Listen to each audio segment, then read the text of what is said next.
नमस्कार। विश्व नारिकेल दिवस रे आम समस्त ओडियावासी मानकु स्वागत करुच्ची, शुभेच्छा जनाऊँगी। कारण ओडिशावासी नड़िया चाष एवं नड़िया गोटे बहुत बड़ महत्वपूर्ण भूमिका रोचे। आमर ओडिया संस्कृति रे आमर जगन्नाथ संस्कृति रे नड़ियार भूमिका यथेष्ट। तेणु आज ये विश्व नारिकेल दिवस रे आम नारिकेल विषय किसी जाना उचित एवं समस्ते किसी ना किसी नड़िया गछ लगे ए दिवस को सफल करने उचित एवं नड़िया चाष को केमिति ओडिशा रे आम अग्रसर करि परिबा से प्रति आमर प्रचेष्टा रहिबा निहाती दरकार।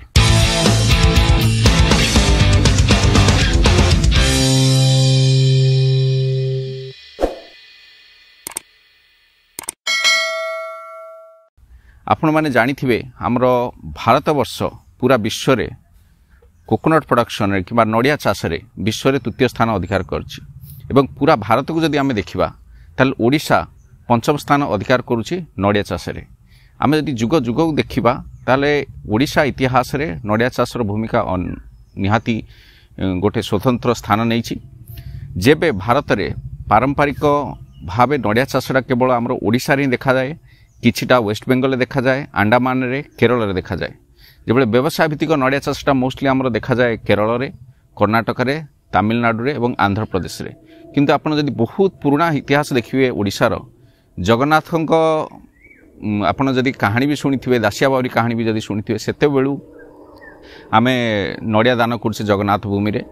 आउ दासिया बाउरी गपरे भी आमे देखिछे जे दासिया बाउरी तार नड़िया दान करछा। सेही स्थान को नहीं कि आमर जो साखी गोपाल जो नड़िया होउछि ताको आमे साखी गोपाल नेटिव आमर लिटरेचर रे कोछु साखी गोपाल नेटिव किंबा ईस्ट कोस्ट नेटिव से नड़ियार मध्य बहुत भूमिका अछि। किंतु आमर राज्य जेहेतु बारंबार बात्या आसुछि तेणु आमर कोस्टल बेल्ट रे उपकूलवर्ती अंचल रे जेतक नड़िया चाष होउतला किंबा पारंपरिक हिसाब रे जेते भी नड़िया गछ थिला से सबु प्राय नष्ट हो जाइछि। तेणु आमर गोटे निहाती गुरु दायित्व रहुछि जे आमे पुनर्बार केमिति आधुनिक उपाय रे नड़िया चाष करी जो जो जगह रे आमे नड़िया खेती हेछि, नड़िया चाष खेती छि ताकु केमिति पुनरुद्धार करिबा। तेणु मोर पूरा विश्वास जदि समस्ते ओडियावासी टिके जाग्रत हेई नड़िया चाष रे ध्यान देबे ताले निहाती ओडिशा निजर गौरव फेरी पाइबो एवं भारत रे एक नंबर 1 स्टेट ही ठिया पारिबो नड़िया चाष रे। तेणु सेही शुभकामना मु समस्त करुच्ची और सेही दृष्टि समस्ते काम करने आह्वान दूची।